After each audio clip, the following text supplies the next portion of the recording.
For the 5th year in a row, they forgot to invite me to Christmas dinner. So, I packed my bag and went to my cabin in the mountains, seeking peace, entirely alone. A week later, they showed up at my door with suitcases and everything, thinking they could just waltz in whenever they pleased, just like they always had. But when the door opened, they were met with a police officer, rolling cameras, and my attorney waiting for them, and in that instant, they went pale. I know what you're thinking. How did I get here? How did a 67-year-old woman, a grandmother, a widow, end up facing down her own children with the law on her side? Let me tell you from the beginning. It was Christmas Eve, December 24th, 6 in the evening. I was in my kitchen, apron on, preparing hot apple cider. The scent of cinnamon filled the entire house. I had picked up 24 gourmet pastries from Mrs. Higgins' bakery, and I even had a turkey with stuffing in the oven because Richard, my eldest son, always said it reminded him of his dad. The table was set white plates with gold rims, the linen napkins I inherited from my mother, and I even laid out the hand-embroidered tablecloth I only use for special occasions. I waited. 7 o'clock passed, then 8. My phone buzzed. A text from my neighbor, Stella. Margaret. I saw they posted photos on Facebook. They're all having dinner at Richard's place. My heart shrank. I opened the app with trembling hands, and there they were. Richard, his wife Vanessa, my 2 grandkids, my youngest son Ethan, and his partner, all smiling in front of a table loaded with food. Wine glasses raised, laughter, hugs. Without me. Again. It wasn't the first time. It was the 5th. 5 Christmases in a row where they forgot to tell me. 5 times I ended up alone, surrounded by food that no one would come to eat. I sat at the empty table. I turned off the lights on the tree. And I cried in silence, the way I had learned to cry in the 8 years since I became a widow. But in the middle of those tears, something shifted. I wiped my face. I stood up, and I walked toward my bedroom with steady steps. I pulled a suitcase out of the closet. An old brown leather weekender bag my husband used for business trips. It still smelled like his cologne. I started packing. Clothes, medication, documents, and a green velvet box I kept in the back of the wardrobe. A box no one knew existed. A box full of papers that told the truth about everything. At 11 o'clock that night, I locked the front door of my suburban Chicago home. I got into my car, and I drove 3 hours north to the cabin near Lake Geneva, Wisconsin. That cabin I inherited from my husband. That cabin my children always looked down on because it was too far and didn't have high-speed Wi-Fi. That cabin that was worthless to them, but was my sanctuary. I arrived in the early hours of the morning. The cold mountain air hit my face.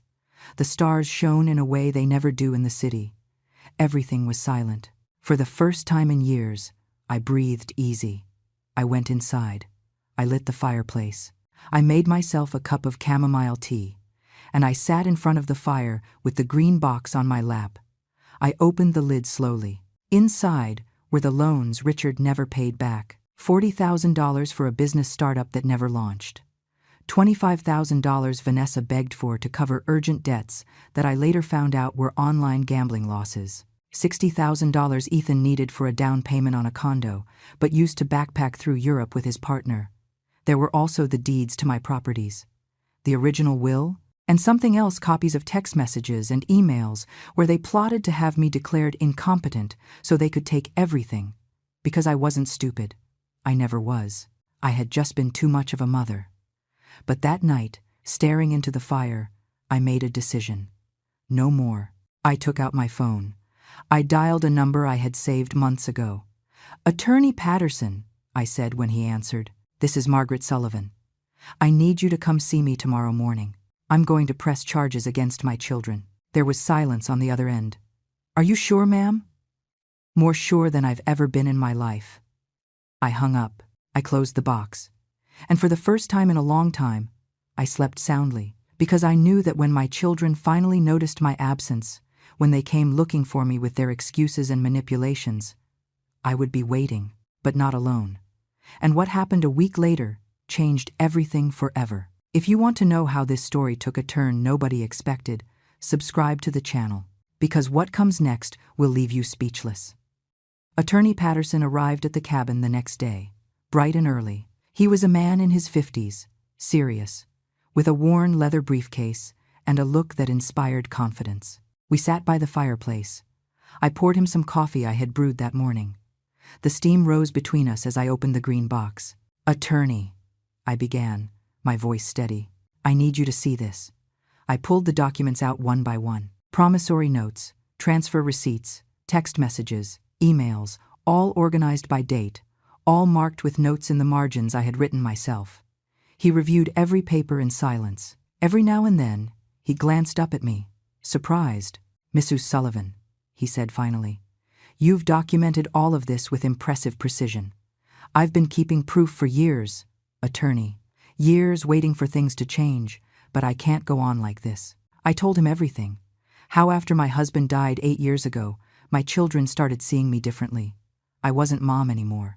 I was a wallet, a family bank that never charged interest. Richard showed up first. "Mom, I have an incredible business opportunity. I just need $40,000. I'll pay you back in 6 months. 6 months turned into 8 years. I never saw a dime back. Then it was Vanessa, his wife. She would arrive with red eyes, dramatizing crises that I later found out were lies. "Margaret, we have terrible debt. If we don't pay, they'll foreclose on the house." I gave her $25,000. Their house was never at risk, but her addiction to online casinos sure was real. Ethan, my youngest, the one I thought was different, failed me too. "Mom, I found the perfect condo. I just need the down payment." I wired him $60,000. 1 week later, I saw photos on his social media from Paris, London, Rome. He didn't even bother inventing an excuse. "But that's not all, attorney," I continued, pulling out another folder. 3 months ago, they tried to forge my signature. I showed him copies of notarized documents, papers where I supposedly authorized the sale of a piece of land my husband left me, a prime lot in Lincoln Park valued at $1.5 million. The signature looked like mine, but I never signed those papers. "This is attempted fraud," the attorney said, standing up. "Ma'am, we can proceed legally immediately." "Wait," I stopped him. "There's more." I took out my phone. I opened a voice memo app. I put it on speaker. It was a conversation between Richard and Vanessa. I had recorded them without them knowing, during a family barbecue 2 months ago, when I got up to go to the bathroom and left my phone recording hidden under a cushion. Richard's voice sounded clear. "We need to act fast. Mom is getting old. If we can get a doctor to certify she's not all there in the head, we can take control of everything." Vanessa's voice replied, "Your brother already talked to a lawyer. He says with 2 witnesses and a medical certificate, we can get a conservatorship. Everything would go into a trust, managed by us." Richard laughed. "Poor Mom. Always so trusting, so sentimental. She doesn't know this is about business, not family." The silence in the cabin was heavy when the recording ended. Attorney Patterson looked at me with a mix of indignation and respect. "Mrs. Sullivan," he said slowly, "you don't just have proof. You have a solid case, very solid." I nodded. I felt the tears wanting to come out, but I held them back. I had cried enough. "I want you to prepare everything, attorney. Lawsuits for fraud, for financial abuse, and I want you to install security cameras in this cabin. Good ones. With audio. You expect them to come here? I know them. When they realize I've disappeared, they'll panic. Not for me, but because they need me to sign those land sale papers. And when they find out where I am, they'll come. Unannounced, like they always do." The attorney smiled for the first time. "And you'll be ready." "Exactly." We spent the rest of the day organizing everything. He made calls. He contacted a judge he knew. He spoke with a security technician who arrived that same afternoon to install the cameras. While they worked, I walked through the cabin grounds. The pine forest smelled of damp earth. The birds were singing. The peace I felt was something I hadn't experienced in years. My husband loved this place. He always said, "Margaret, when I can't take the city noise anymore, we're going to retire here. You and me." Peaceful. We never got to retire together. A heart attack took him before his time. But now I was here, fulfilling that dream, even if I was alone. "Ma'am," the attorney called from the door. "Everything is ready.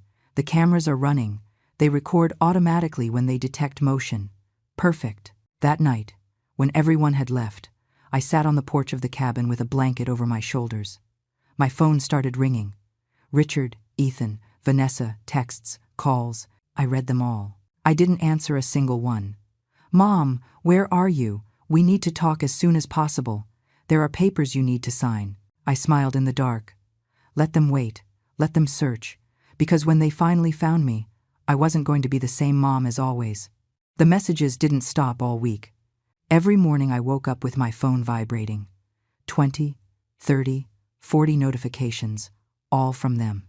All with the same tone. First fake worry, then thinly veiled demands. "Mom, we're worried. Are you okay? Answer, please. You have us terrified. It's been 3 days. This isn't normal. We're going to your house." I read each one while drinking my coffee on the porch. And I didn't answer. Attorney Patterson had advised me, leave them in uncertainty. Let them get desperate. Desperate people make mistakes. And he was right. On the 4th day, the messages changed tone. Richard wrote, "Mom, we need you to come back. There are urgent documents for the land. The buyer is only waiting until the end of the month. If we don't sign, we lose the sale and the $1.5 million. There it was. The real reason for their concern. Vanessa was more direct. "Margaret, I don't know what's wrong with you, but this is very selfish on your part. We have serious problems, and you're gone like a rebellious teenager. Get over the Christmas dinner thing. It was a misunderstanding." A misunderstanding? 5 years in a row of misunderstandings. Ethan tried the sensitive son card. "Mom, if you're upset, let's talk. But disappearing like this doesn't solve anything.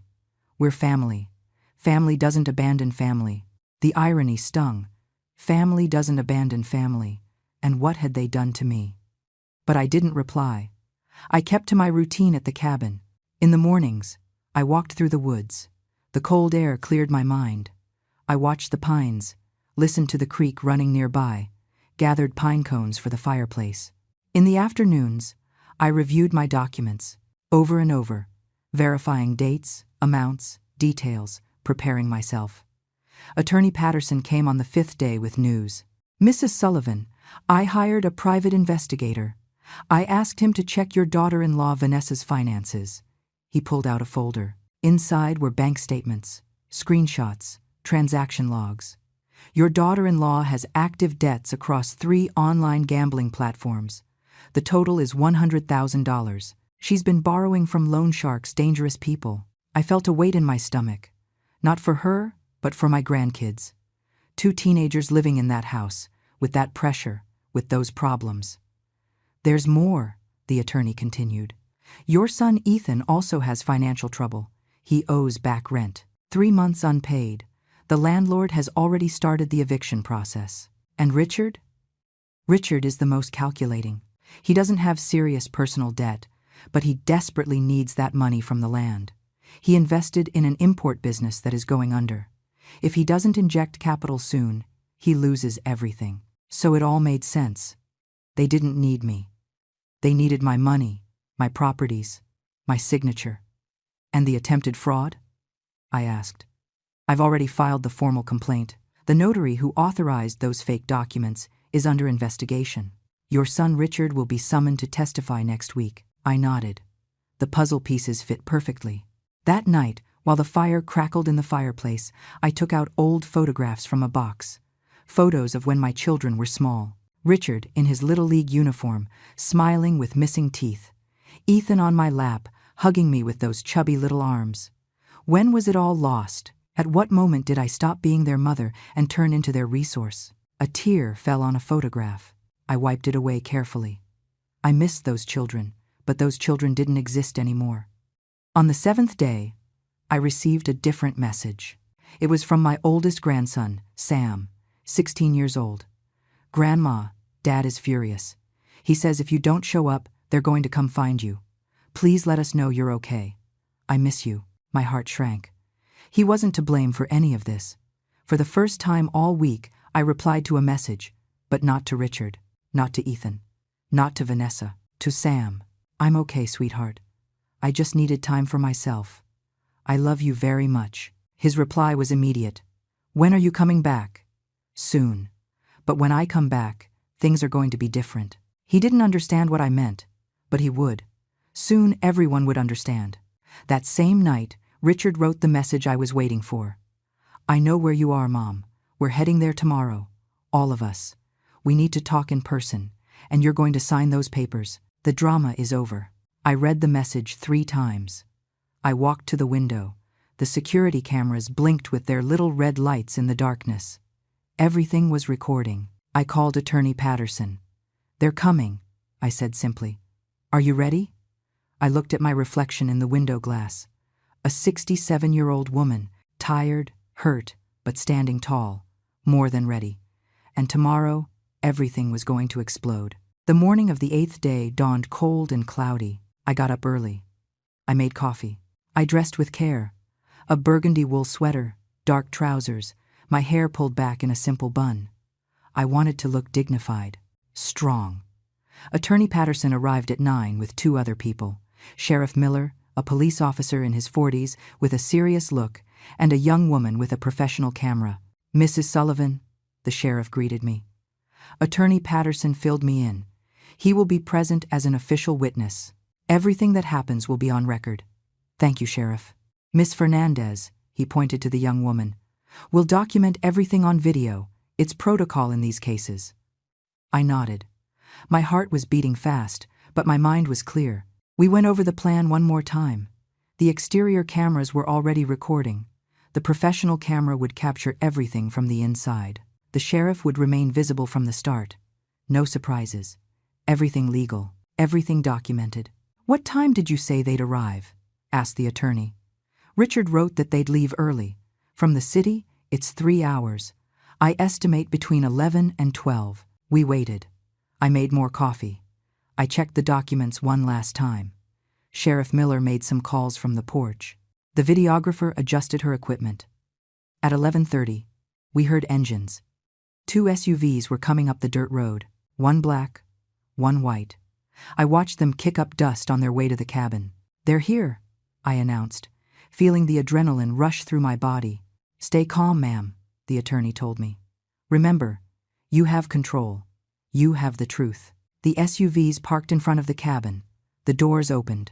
Richard got out first. Tall, 42 years old, with that bearing he always had, as if the world owed him something. He was wearing sunglasses even though it was cloudy. Behind him, Vanessa, perfect makeup, freshly done nails, designer bag hanging from her arm. As always, appearances. From the other SUV, Ethan got out with his partner, David. And to my surprise, my 2 grandkids came along, Sam and Mia, 16 and 14. That wasn't in my plans. I didn't want the children to witness this, but it was too late. Richard walked toward the door with determined steps. He didn't knock. He turned the knob directly, like he had done his whole life, as if this cabin were his. The door didn't open. It was locked. He tried again, harder. Nothing. Mom? He yelled, pounding on the door. Open up. We drove all the way from the city. What kind of games are these? The expression on Richard's face went from annoyance to confusion in a second. Because he didn't find me alone, Sheriff Miller was by my side, in uniform, badge visible. The videographer was pointing her equipment directly at them, and Attorney Patterson stepped out behind me with a folder full of documents. The silence was absolute. What is this? Richard stammered, taking off his sunglasses. Vanessa took a step back. Ethan went pale. The grandkids looked at each other, scared. This, I said with a steady voice, is the end of a lot of things. Come in. We need to talk. Mom, I don't understand anything, Richard said, but his voice didn't sound authoritative anymore. It sounded nervous. You're going to understand. Believe me, you're going to understand. Sheriff Miller introduced himself formally. Sheriff Steve Miller. Your mother requested my presence as a witness to this meeting. Everything will be recorded for the legal protection of both parties. Vanessa whispered something to Richard. He shook his head. Mom, this is ridiculous. We're your family. Why are there police? Why cameras? What did they make you believe? No one made me believe anything, Richard. On the contrary. I finally opened my eyes. Ethan tried to approach. Mom, If you're upset about Christmas, we're sorry. Seriously, it was a mistake. But this is too much. A mistake? I repeated, feeling the old rage rising in my throat. 5 years of mistakes? Or was the mistake trying to forge my signature to sell my land? The silence that followed was like a thunderclap. Richard opened his mouth, closed it, opened it again. I don't know what you're talking about. Of course you know. Everyone knows. Attorney Patterson stepped forward. Gentlemen, I have here documentary evidence of attempted fraud, misappropriation of funds, and conspiracy to declare mental incompetence without medical grounds. Do you want to discuss it out here? Or would you prefer to come inside? Vanessa cracked first. Richard, let's go. This is a trap. Nobody is leaving, the sheriff said with quiet authority. Not until the situation is clarified. Sam, my grandson, looked at me with watery eyes. Grandma, what's happening? My heart broke, but I couldn't back down. Something is happening that should have happened a long time ago, sweetheart. The truth. And then began the confrontation that would change everything forever. They entered the cabin in silence, a heavy, uncomfortable silence, full of barely disguised fear. Richard walked in front, trying to maintain his posture of authority, but his hands were trembling. Vanessa was biting her nails, something I had never seen her do. Ethan wouldn't lift his eyes from the floor. The grandkids sat together on the sofa, confused, frightened. Sit down, I ordered, and my voice sounded different, firm, without pleading, without that maternal tone I always used so as not to inconvenience them. Attorney Patterson placed his briefcase on the coffee table. He opened it calmly, taking out color-coded folders. The videographer adjusted her gear. Sheriff Miller stood by the door, arms crossed. Mom, Richard began, I don't know what these people told you, but no one told me anything. I investigated all by myself. I documented it all by myself.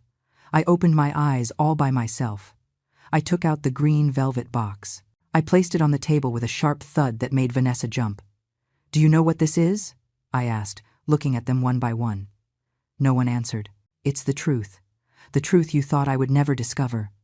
I opened the box.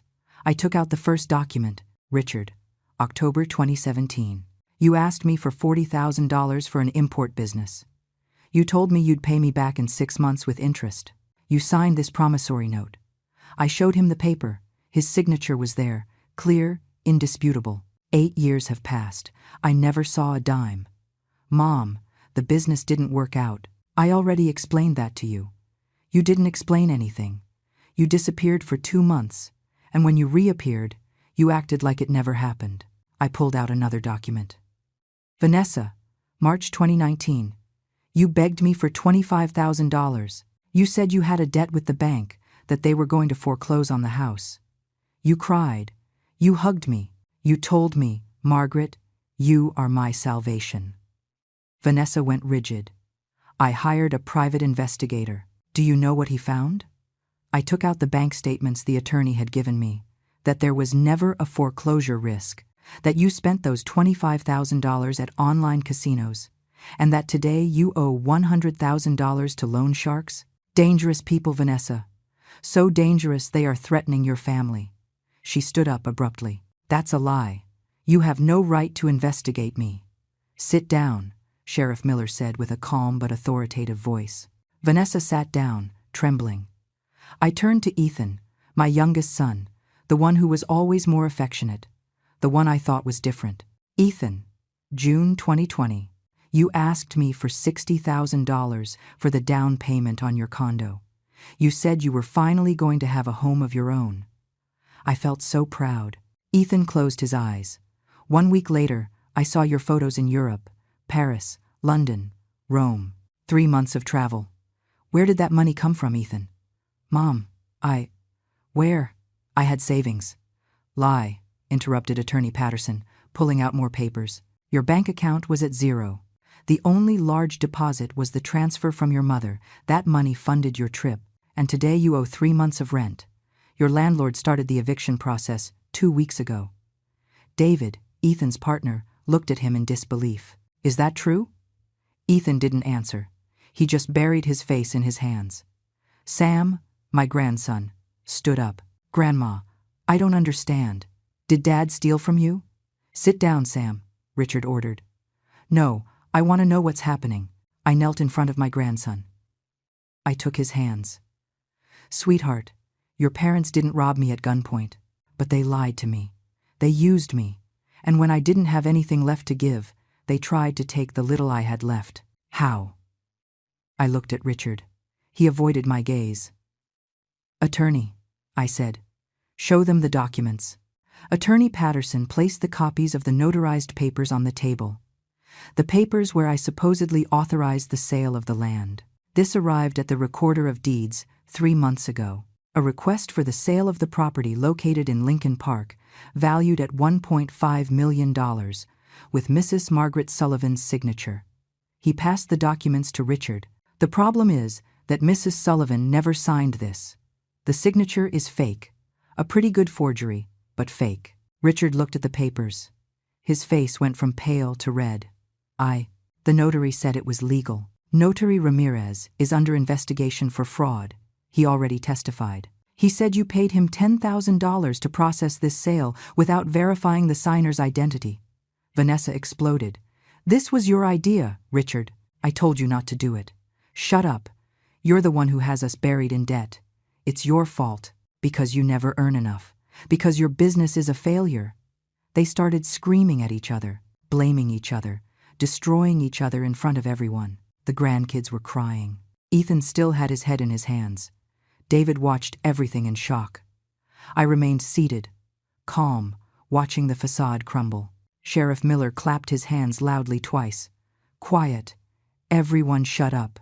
Mrs. Sullivan, said the sheriff, do you wish to press formal charges? This was the moment, the decision that would change everything. I looked at my children. At Richard, who now looked like a scared boy. At Ethan, crying silently. At Vanessa, shaking with rage and fear. I looked at my grandkids. At Sam, looking at me with pleading eyes. At Mia, who didn't understand anything but felt her world collapsing. I took a deep breath.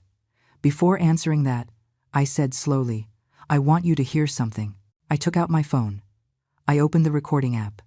I recorded this 2 months ago, at the Sunday family barbecue, when I went to the bathroom. I hit play. And then Richard's voice filled the cabin. We need to act fast. Mom is getting old. If we can get a doctor to certify she's not all there in the head, we can take control of everything. And in that moment, I saw their souls break. The audio kept playing. Every word was a knife. Vanessa's voice sounded clear. Your brother already talked to a lawyer. He says with 2 witnesses and a medical certificate, we can get a conservatorship. Everything would go into a trust, managed by us. Richard tried to get up. Mom, turn that off. But I didn't turn it off. I let it continue. His own voice continued. Poor Mom. Always so trusting, so sentimental. She doesn't know this is about business, not family. And then the laughter. That laughter that had kept me awake for weeks. Sam stood up abruptly, looking at his father with an expression I had never seen on him. Horror. Absolute disappointment. Dad? You said that? You really wanted to have Grandma declared crazy? Richard reached out his hands. Son, it's more complicated than. Answer him. Yes or no? We were desperate. Your mother has debts. The business is failing. You needed to rob your mom? Sam completed, tears running down his face. Declare her incompetent to keep her money? That's what you needed? Mia, my granddaughter, was crying silently. She got up from the sofa and ran to me. She hugged me tight. Grandma, I'm sorry. I'm sorry. I'm sorry. You have nothing to apologize for, sweetheart, I told her, stroking her hair. Ethan finally spoke with a broken voice. Mom, I knew. Richard told me his plan. I tried to convince him not to do it, but I needed money too. I thought if you guys handled the legal part, I would just receive my share of the inheritance early. Before I died, I said. He lowered his head. Yes. The brutal honesty hurt more than the lies. David, his partner, backed away from him. I can't believe what I'm hearing. Your own mother, Ethan. You guys don't understand the pressure, Vanessa screamed suddenly. Living with debt, dealing with threats, we needed that money. Then work, I said simply. like the rest of the world does, like I did when your father died and left me with huge responsibilities. I worked, I didn't steal, I didn't lie. You have properties, you have savings, you don't need all that at your age. At my age? I repeated, feeling the indignation rise. At 67, do I not deserve to have anything anymore? Do I not deserve to decide what to do with what I worked for my whole life? Attorney Patterson intervened, placing more documents on the table. Here I have the complete records. Mrs. Sullivan lent you, in total, $125,000 over 8 years. Not a single dollar was repaid. Furthermore, there is evidence of systematic emotional manipulation. He took out printouts of text messages, reading them aloud. Richard, 6 months ago. Mom, if you don't help us, we lose everything. Do you want your grandkids to end up on the street? Ethan, 4 months ago. Ma, I thought I could count on you. I guess I was wrong. I guess money is more important than your son. Vanessa, 3 months ago. Margaret, after everything we've done for you, this is how you repay us. With selfishness. Every message was worse than the last. Emotional blackmail, manipulation, manufactured guilt. What did you do for me? I asked Vanessa directly. Tell me, what did you do? She opened her mouth, but nothing came out. I opened my home to you. I gave you my money. I watched your children when you needed time off. I cooked for your parties. I kept your secrets. I forgave your forgetfulness. And when I had nothing left to give, when you had squeezed me to the last drop, you wanted to take the only thing I had left, my dignity. My voice cracked on the last word, but I didn't cry. I had cried enough in my life. Sheriff Miller checked his watch.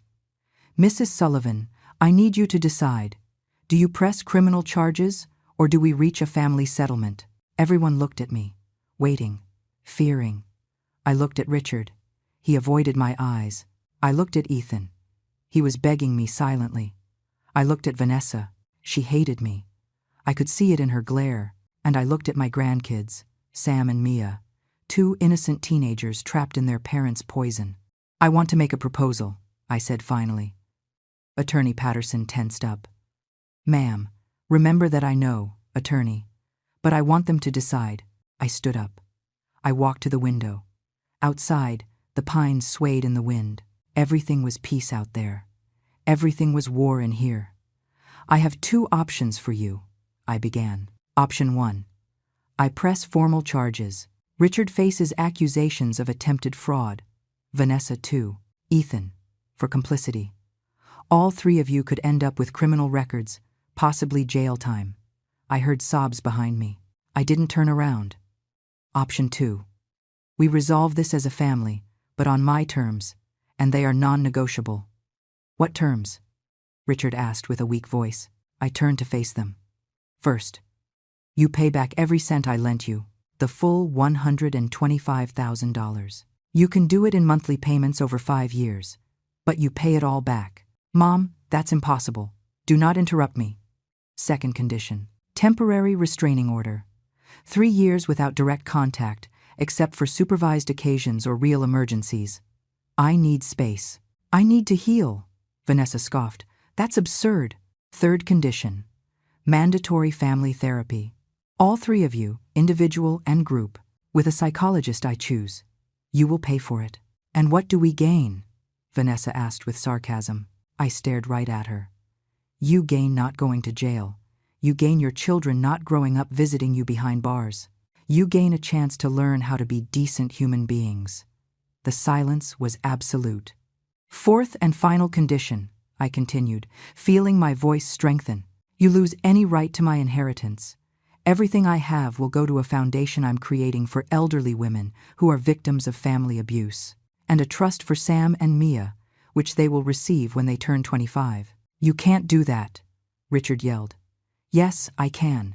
It's my money, my life, my decision. And then I gave them 60 seconds to choose their fate. 60 seconds, I repeated, looking at the clock on the wall. Decide now. Sheriff Miller took out his notebook, ready to note the decision. The videographer kept recording every gesture, every tear, every moment of desperation.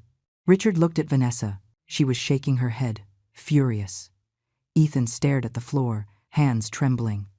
"This is insanity," Vanessa said. "You are blackmailing us." "No," I corrected calmly. "I am giving you a way out, something you never gave me. But $100,000, where are we going to get that kind of money? From the same place you thought you'd get the $1.5 million from the land. From work, from effort, from living within your means." 30 seconds, announced Attorney Patterson. Sam approached his father. "Dad, accept it, please. I can't watch you go to jail." Mia was still hugging me, crying silently. Richard closed his eyes, his jaw tightened. I could see the internal struggle, pride against survival. 15 seconds. "Okay," Ethan shouted suddenly. I accept everything. I'll pay the money back. I'll go to therapy. Whatever is necessary. Just I don't want charges." David looked at him surprised, but there was some relief on his face. 10 seconds. "Richard," whispered Vanessa. "Say something." 5 seconds. Richard opened his eyes. He looked directly at me, and for the first time in years, I saw something real in his gaze. Not manipulation, not calculation. Genuine fear. "I accept," he said with a broken voice. "I accept your conditions, Mom," Sheriff Miller wrote in his notebook. "And you, Mrs. Vanessa Marquez?" Vanessa clenched her fists. Her face was red with contained rage. "I don't have a choice, do I? Either I accept or I go to prison. That is the reality," I confirmed. "Then I accept. But I want you to know this is cruel. You are cruel." "No, Vanessa. Cruel was what you did to me for 8 years. This is justice." Attorney Patterson took pre-drafted documents out of his briefcase. "You will have to sign a legal agreement. Everything will be in writing. Any breach will automatically reactivate the criminal charges." He placed 3 sets of papers on the table. Richard was the first to approach. He read quickly. His hands shook as he turned the pages. "This says we are forbidden from coming within 100 yards of you. For 3 years. Yes, except for supervised meetings or real medical emergencies. What about holidays? Christmas? Birthdays? You will celebrate without me, just like you were already doing." The blow landed direct. Richard lowered his gaze. Ethan signed without reading everything. His tears stained the paper. Vanessa grabbed the pen with such force I thought she'd break it. She signed every page with rage, violent strokes that almost tore through the paper. "Done," she spat the words out. "Are you happy now? Have you humiliated us enough?" "I didn't humiliate you. You humiliated yourselves with your actions." Attorney Patterson collected the signed documents. "Sheriff, can you certify as a witness?" "Of course." The sheriff signed too, officially sealing the deal. Sam was still looking at his father with a devastated expression. "Dad, did you really do all that? Did you really plan to have her declared incompetent?" Richard tried to approach his son, but Sam stepped back. "Don't touch me. Right now, I don't want you to touch me. Son, please, you lied to me. For years you told me Grandma was complicated, that she was difficult, that she exaggerated, and all this time it was you.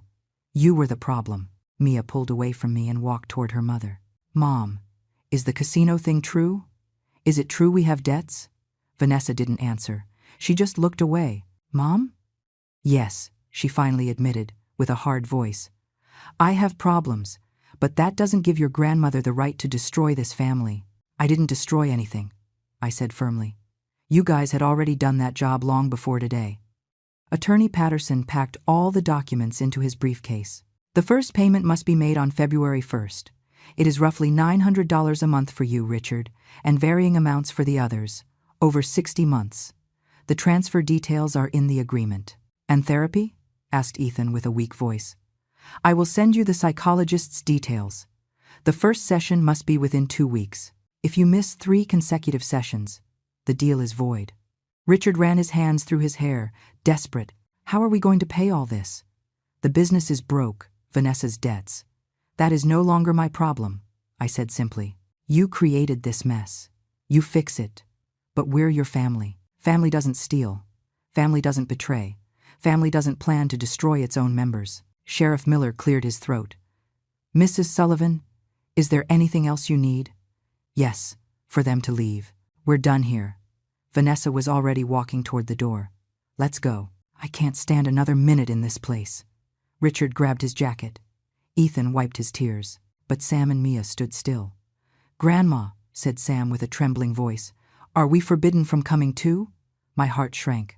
Those kids weren't to blame for anything. You can visit me whenever you want, my loves. You are innocent in all of this. Really? Asked Mia with hope. Really? In fact, I looked at the attorney. I want it made clear in the agreement that the grandkids can visit me freely, with or without their parents. It will be noted, confirmed Attorney Patterson. Sam ran to me and hugged me tight. I'm sorry, Grandma. Sorry for not realizing sooner what was happening. You don't have to apologize for anything.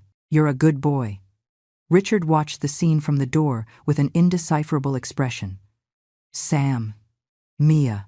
Let's go, he ordered. In a minute, Dad, Sam replied, not letting go of me. And in that moment, Richard understood he had lost something more than money or property.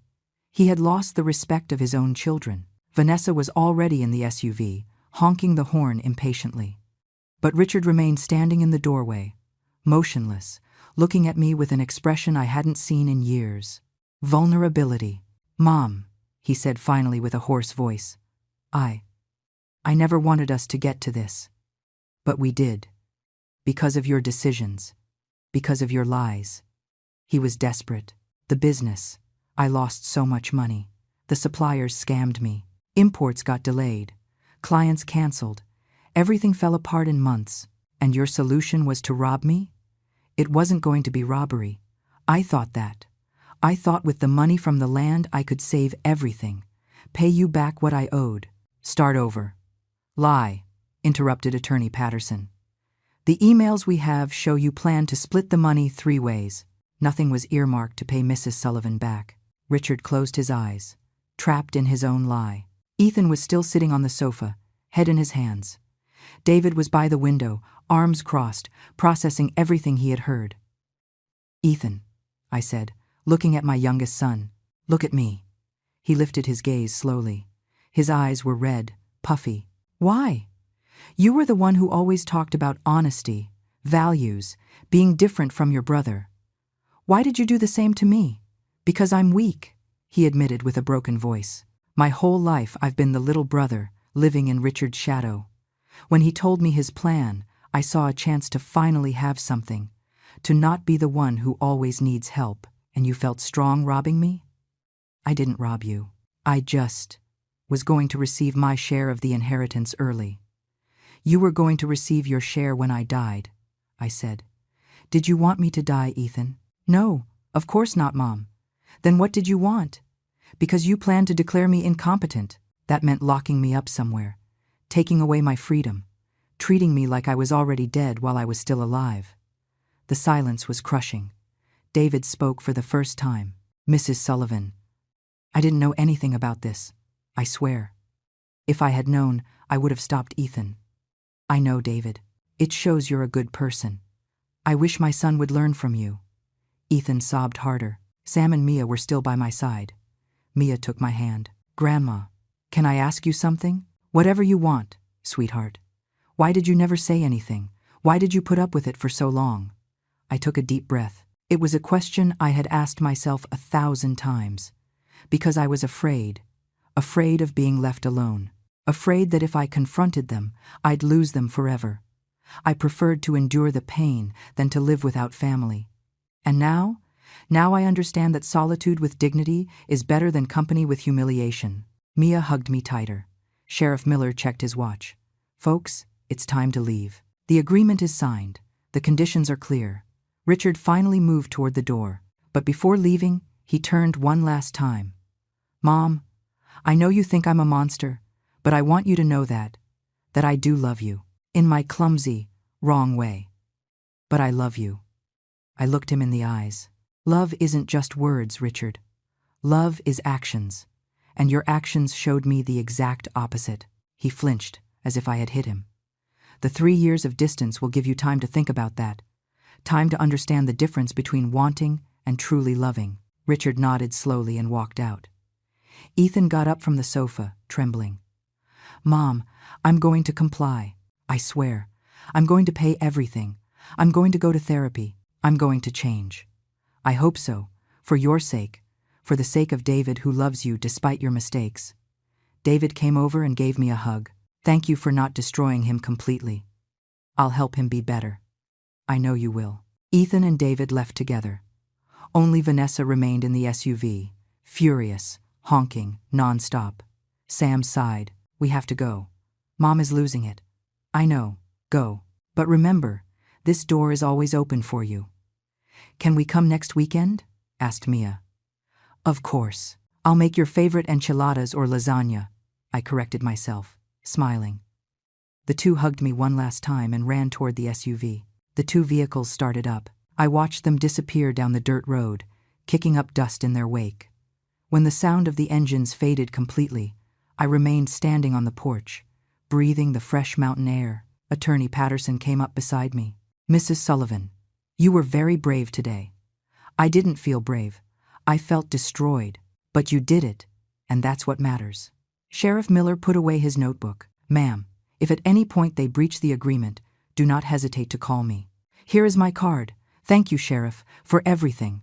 Just doing my job, but between us, it makes me happy when an older person reclaims their dignity. It doesn't happen as often as it should. They both said goodbye and left in the patrol car. The videographer packed her gear. Ma'am, do you want me to leave you a copy of the recording? Yes, please, on a USB drive. Sure, I'll send it tomorrow with the attorney. She left too. I was left alone in the cabin. I walked in slowly. I locked the door. I walked to the sofa and let myself fall. My whole body was shaking. The adrenaline of the last few hours finally abandoned me. And then, finally, I cried. I cried for the family I had lost. I cried for the years of abuse I endured in silence. I cried for the woman I was, always giving, always forgiving, always forgetting herself. But I also cried with relief, because for the first time in 8 years, I breathed free. I got up after a while. I washed my face with cold water. I made myself a cup of chamomile tea and sat in front of the fireplace with the green box on my lap. There was one last document I hadn't shown them. I took it out carefully. It was the new will, the one I had signed the previous week with Attorney Patterson. I read it one more time, making sure everything was how I wanted it. The Foundation for Elderly Women Victims of Family Abuse would receive 60% of my assets. The Trust for Sam and Mia would receive 35%, and the remaining 5% would go to David for being the only good person to enter this family in years. Richard, Ethan, and Vanessa. Nothing. Zero. Because love is demonstrated. And they demonstrated that they never really loved me. 2 weeks passed. 2 weeks of silence, of peace, of waking up without knots in my stomach. I stayed at the cabin, enjoying the sound of the wind in the pines, the crackle of the fire at night, the taste of coffee drunk without haste. Sam and Mia came the first weekend, as promised. They arrived by bus, alone, without their parents.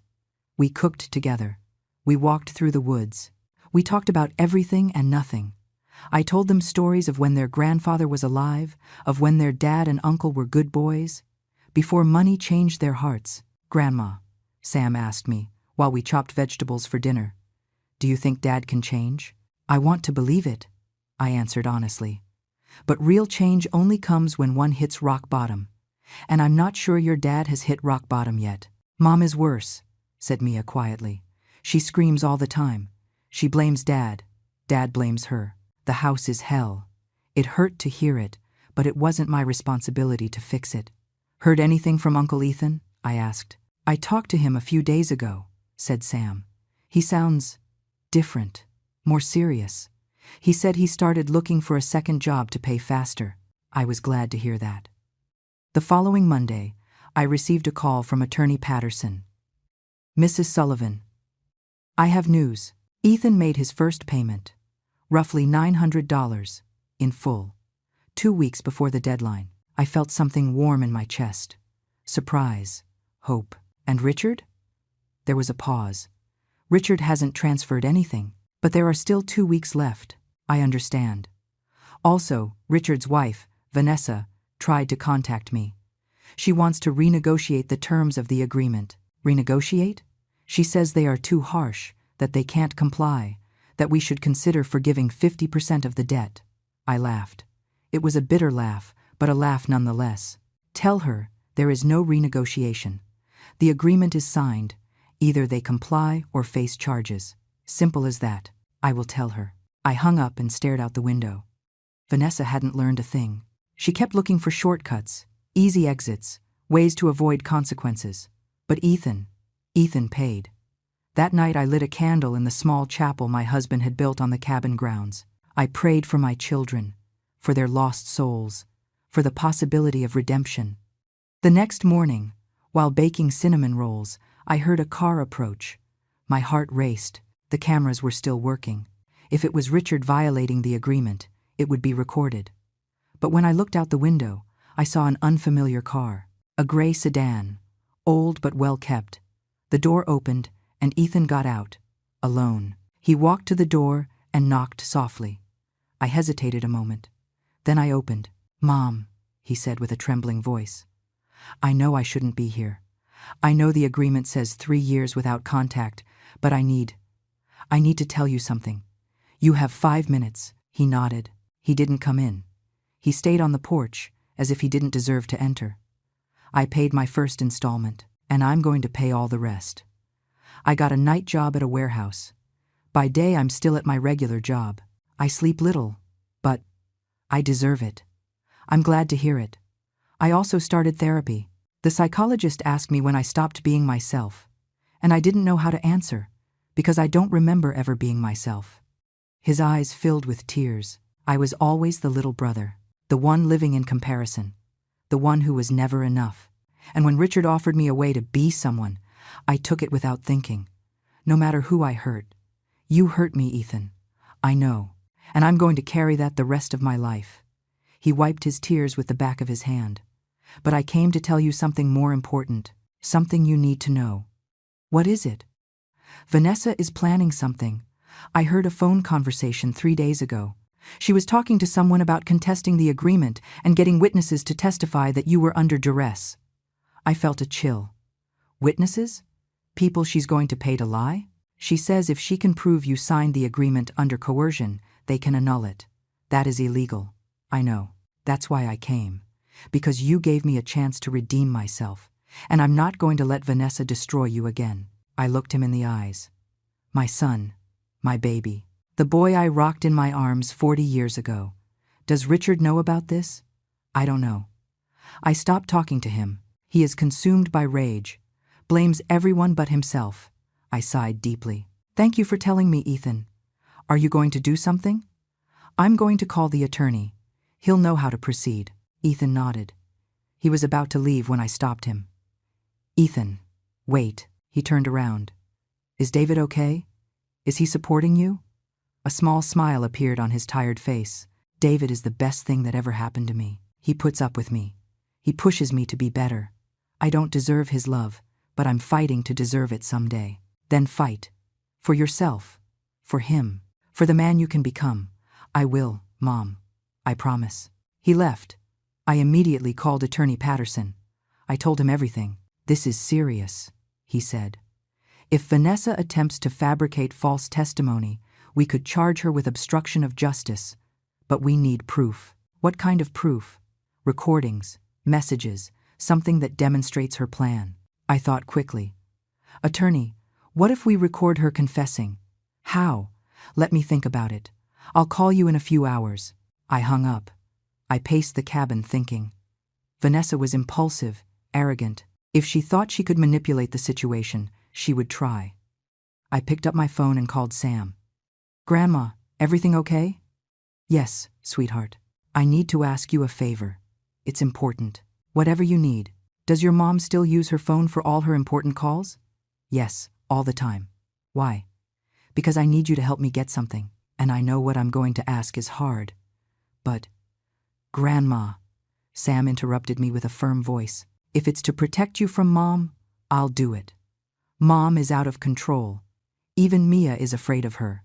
Is it that bad? Worse. Yesterday she smashed plates because Dad wouldn't ask you to cancel the agreement. She screamed that you had poisoned us against her." My heart shrank. "Okay, This is what I need. I explained the plan. It was risky, but necessary, because Vanessa was about to learn that I was no longer the naive mother-in-law she could manipulate. I was a woman who had woken up, and this time, I would get there first. The plan was simple but required perfect timing. Sam would wait for a moment when his mother was distracted. He would take her phone and check recent messages, calls, any evidence of what Vanessa was planning. He would take screenshots and send them to me. It sounded easy, but asking a grandson to spy on his own mother was something that broke my heart. "Grandma," Sam had told me over the phone, "it's not just your fight anymore. Mia and I live in that house. We see how Mom manipulates, lies, destroys. If we can help you stop her, we will." And 3 days later, the screenshots arrived. My phone buzzed at 11 at night. It was Sam. "Grandma, found this. Sorry it took so long, but I needed to be sure." I opened the images one by one and felt my blood run cold. Messages from Vanessa to an unknown number. "How much do you charge to testify that the old lady was confused when she signed?" $2,000. Half now, half after the trial. Deal. Do you know the family well? You'll say she was always forgetful, acting weird. There was more. Conversations with other people. Vanessa was building a complete web of lies. A message to Richard read, "Your mom humiliated us. It's time to strike back. With 3 witnesses declaring her mental incompetence, we can annul everything." Richard's reply, "I don't know, Vanessa. This could go wrong. Do you prefer losing millions or growing a pair and recovering what is ours?" Richard didn't reply further, but he didn't stop her either. I saved all the screenshots. I forwarded them to Attorney Patterson, along with a message. "The evidence we needed," he replied in 5 minutes. "This is sufficient for criminal charges. Do you want to proceed?" I sat in front of the fireplace with a cup of tea in my hands. The fire danced in front of me, casting shadows on the walls. Did I want to send the mother of my grandkids to jail? I thought of Sam and Mia, of how they would suffer if their mother faced criminal charges. But I also thought of all the people Vanessa had hurt with her manipulation, of how she would keep hurting people if no one stopped her. "Proceed," I finally wrote, but with one condition. "Which one?"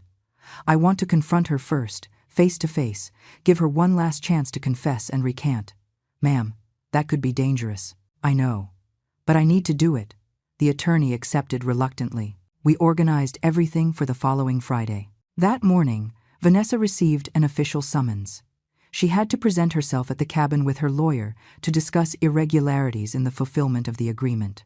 She arrived at 2 in the afternoon with a young, nervous lawyer who clearly didn't know what he was getting into. Vanessa was wearing high heels, a power suit, hair perfectly coiffed battle armor. "This is ridiculous," she said as soon as she entered, without greeting. "I don't have to be here. The agreement is legal." "Sit down, Mrs. Marquez," Attorney Patterson said with a formal tone. She sat with a defiant attitude. Her lawyer placed his briefcase on the table. Sheriff Miller was also present. "And the same videographer as before. More theater?" Vanessa mocked. "Cameras again? Do you feel powerful, Margaret?" I didn't answer. I just took out my phone. "Before we begin," I said calmly, "I want to show you something."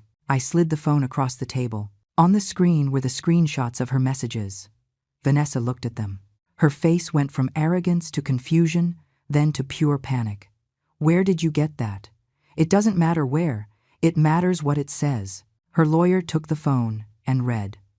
His expression changed immediately. "Mrs. Marquez," he said with a tense voice, "did you write these messages?" Vanessa didn't answer. "I am asking you officially, did you attempt to bribe witnesses to commit perjury?" Silence. Attorney Patterson intervened. "Mrs. Vanessa Marquez, these messages constitute evidence of conspiracy to commit procedural fraud, bribery, and attempted obstruction of justice. These are serious felonies that can result in prison time of 5 to 10 years. Vanessa went pale. I just what?" I asked. "Just trying to destroy me again? Just looking for more ways to steal, lie, manipulate? You had no right to humiliate us like that. All this is your fault." "My fault? My fault that you have a gambling addiction? My fault that you buried your family in debt? My fault that you planned to declare me incompetent to steal my property? We had needs. We had rights. You had no right over my life or my money. Her lawyer closed his briefcase. Mrs. Marquez, I cannot represent you in this. I'm sorry. He got up and left without looking back. Vanessa was left alone, trembling. I have two options for you, I said, retrieving my phone. Option 1. I submit these messages formally. The district attorney proceeds with charges. You go to trial and probably to prison. She sobbed. Option 2.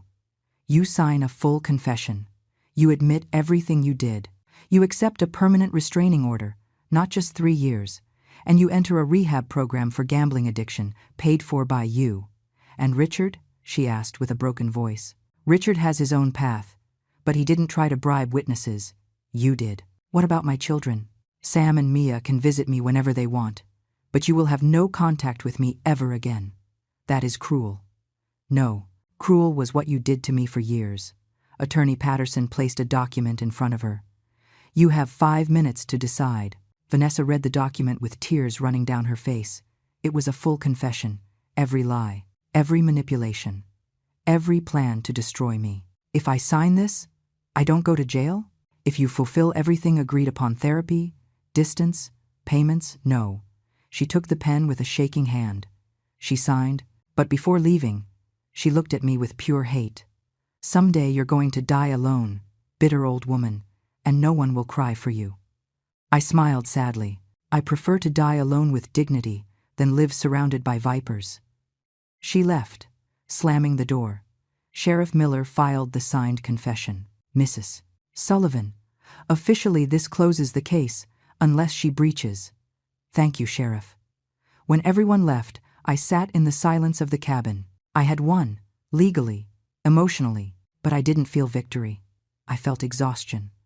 The exhaustion of years, of battles, of being strong when I just wanted to be a mother. That night I called Sam. Grandma? How did everything go? It went well, sweetheart. Your mom signed a confession. She won't go to prison if she meets the conditions. And Dad? Your dad has until tomorrow to make his first payment. If he doesn't do it, there will be consequences too. There was silence. Grandma, is all this worth it? So much pain? I looked at the flames in the fireplace. Yes, Sam, because for the first time in my life, I am worth more than my money. I am worth more than what I can give. I simply have worth. And that lesson, although painful, was the most important one I could teach him. February 1st arrived. Payment day. I woke up early, with a knot in my stomach. I checked my phone every 5 minutes, waiting for the bank notification. At 8 in the morning, the first transfer came in. $900, Ethan. Punctual again. I felt a flash of pride. My youngest son was complying. At 9, nothing from Richard. At 10, nothing. At noon, I called Attorney Patterson. Richard hasn't paid. I know. I've tried contacting him. He's not answering calls. What do we do? The agreement is clear. If he misses the first payment, criminal charges reactivate automatically. But you have the final word.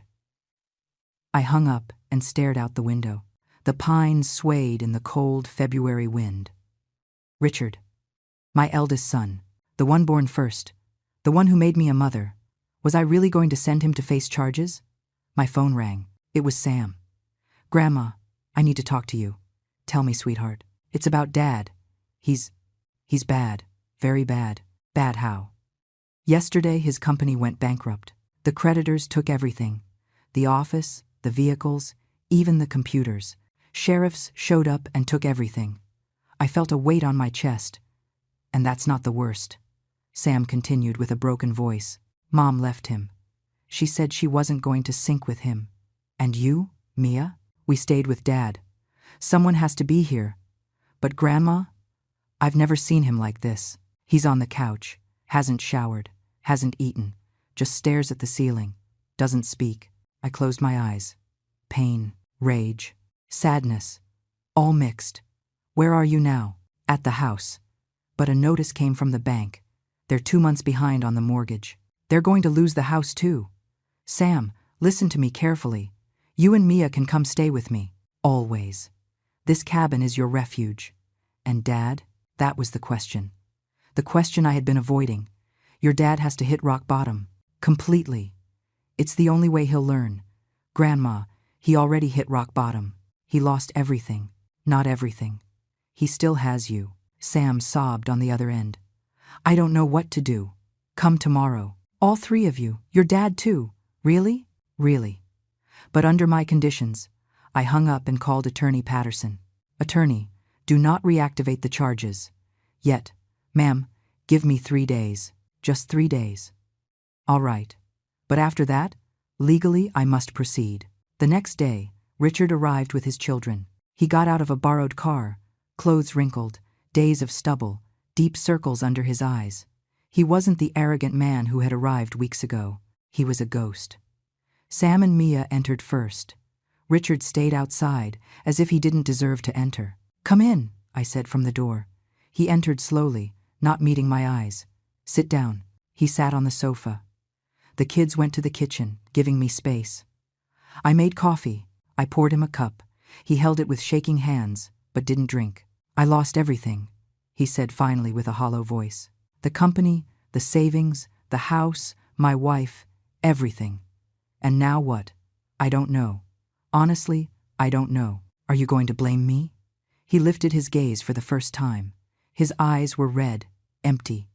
No, I can't blame anyone else anymore. It was my fault. It was all my fault. It was the first time I heard him admit it without excuses. Do you know what your biggest mistake was, Richard? Trying to rob you?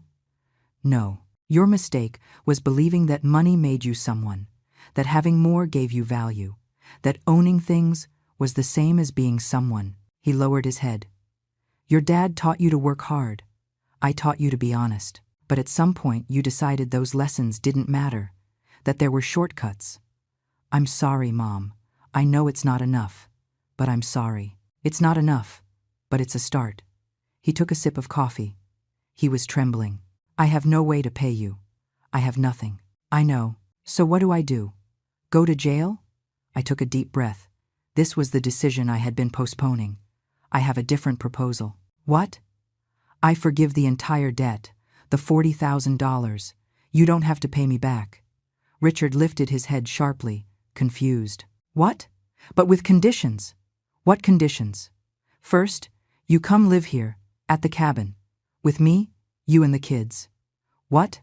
Second, you work. There is a lumberyard half an hour from here. The owner is an acquaintance of your dad's. I called him. He'll give you a job, physical work, hard, minimum wage. Richard blinked, processing. Third, you go to therapy. Every week, no exceptions. For how long? 1 year. You live here, you work, you go to therapy, you save every dollar. At the end of the year, if you fulfill everything, I help you start over. A small investment for an honest business. Small, humble. I don't understand. Why would you do this? I got up and walked to the window. Because I'm still your mother, and mothers don't abandon, even if their children abandon them. Richard broke. He cried like he hadn't cried since he was a child. Deep, gut-wrenching sobs of years of arrogance falling away. Sam and Mia came out of the kitchen and hugged him. Dad, Mia said, crying, everything is going to be okay. I don't deserve this, Richard sobbed. I don't deserve your forgiveness. You're right. You don't deserve it. But I give it to you anyway, because that is real love, not by merit, by grace. That night we had dinner together in the cabin. Hot soup, fresh bread, steaming hot chocolate. Richard ate in silence, still processing everything. Sam and Mia helped wash the dishes. When the kids went to sleep in the guest room, Richard and I stayed in front of the fireplace. Mom, he said softly, how can you forgive me after everything I did? I didn't say I forgave you completely. I said, I'm giving you a chance. What's the difference? Forgiveness is earned with time and actions. The chance only requires you to show up, every day, to try. And if I fail, then you fail. But at least you tried. Richard looked at the fire. Does Ethan know about this? I'll call him tomorrow. He is fulfilling his part. You must fulfill yours too. And Vanessa? Vanessa took her path. She signed a permanent restraining order. She is in a rehab center for gambling addiction. If she completes it, maybe she can rebuild something with you guys. But that no longer depends on me. Richard nodded. There is something else you should know, I added. What? The will stays the same. You will not receive an inheritance. Everything goes to the foundation and the kids' trust. I understand. I don't expect anything. Good, because this isn't about money. It's about becoming the people our loved ones deserved us to be. And that night, for the first time in years, I slept knowing that maybe, just maybe, my son could find his way back to himself. 1 year passed, 12 months of transformation, of pain, of growth. Richard met every condition, every single one. He worked at the lumber yard starting at 6 in the morning. He came home with rough hands, an aching back, wounded pride but intact dignity. The first few months were terrible. I heard him crying in his room some nights. A 42-year-old man, used to suits and offices, now hauling logs and operating heavy machinery. But he didn't quit. Every Thursday, he went to therapy with the psychologist in town. He returned quiet, reflective, processing layers of his own darkness. Sam and Mia finished the school year living at the cabin. They adapted well, better than well. They bloomed far from the toxic environment of their previous home. Mia got the best grades of her life. Sam discovered he liked working with wood and started learning carpentry at the lumber yard on weekends. Ethan made every payment, all 60, without missing a single one. In March, he called me crying. Mom, I made the last deposit, the $60,000 complete, with interest. I'm proud of you. I never thought I could do it, but David helped me. He kept me focused. He made me believe I could be better. He is good for you. I know. That's why I proposed. Proposed? Yes, my heart filled with joy. When? In 2 months. And we want you to officiate. Well, maybe give a blessing. Be part of everything. I'll be there. Vanessa completed her rehab program. 6 months inpatient. She came out different, thinner, more serious. Without the manic glint in her eyes, she called me in September. Mrs. Sullivan, I know I signed a permanent restraining order, but I wanted to call to ask for forgiveness.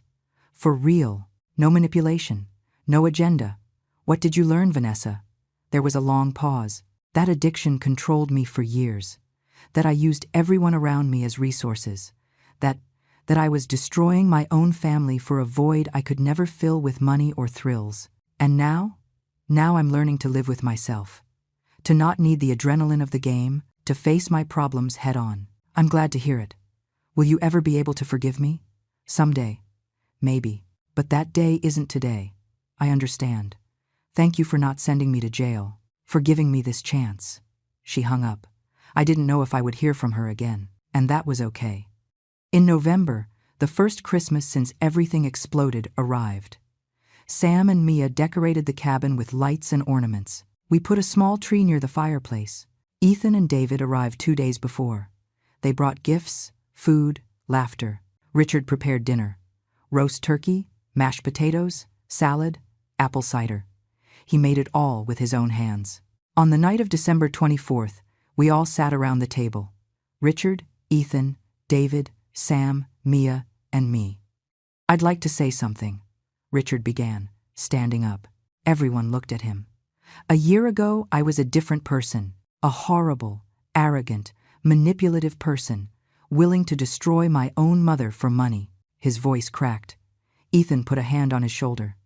This year taught me that hitting rock bottom is painful, but necessary. I lost everything material. But I found something I had forgotten, my humanity. He looked at his children. Sam, Mia, sorry for not being the father you deserved, for prioritizing appearances over real love. The two were crying. Ethan, sorry for dragging you into my plans, for contaminating you with my sick ambition. Ethan nodded, wiping his tears. And Mom. Richard looked directly at me. Sorry for forgetting who you were, for seeing you as a resource and not as the extraordinary woman who gave me life, raised me, loved me, even when I didn't deserve it. He knelt in front of me.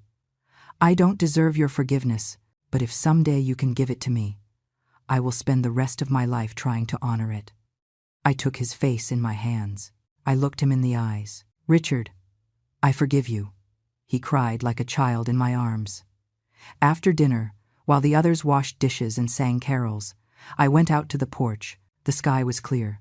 The stars shone like diamonds over the snowy pines. Ethan came out behind me with 2 cups of hot chocolate. "Mom, what are you thinking about? About your dad, about how much I still miss him. He would be proud of you, of how you handled all this. You think?" "I know. Dad always said you were the strongest woman he knew. Now I understand why." We drank our chocolate in comfortable silence. "Ethan, are you happy?" "Yes, Mom. For the first time in my life, I am genuinely happy. I have debts. I work 2 jobs. I live in a small apartment, but I have David. I have peace. I have dignity." "Then you are rich," I smiled. "Yes, I guess so." The following days were magical.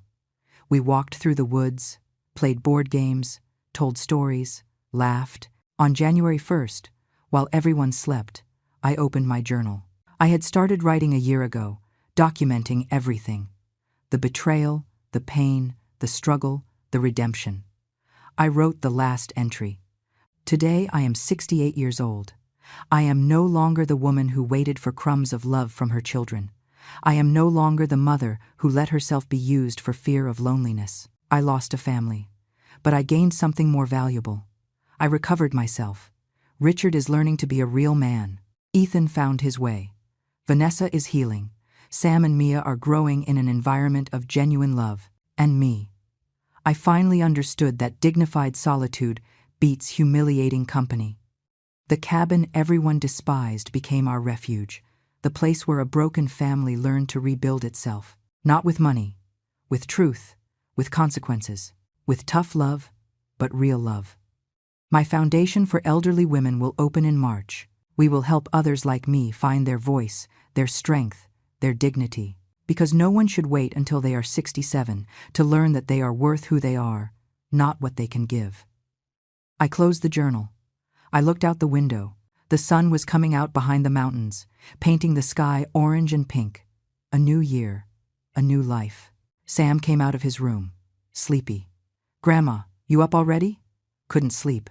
Was thinking. About what?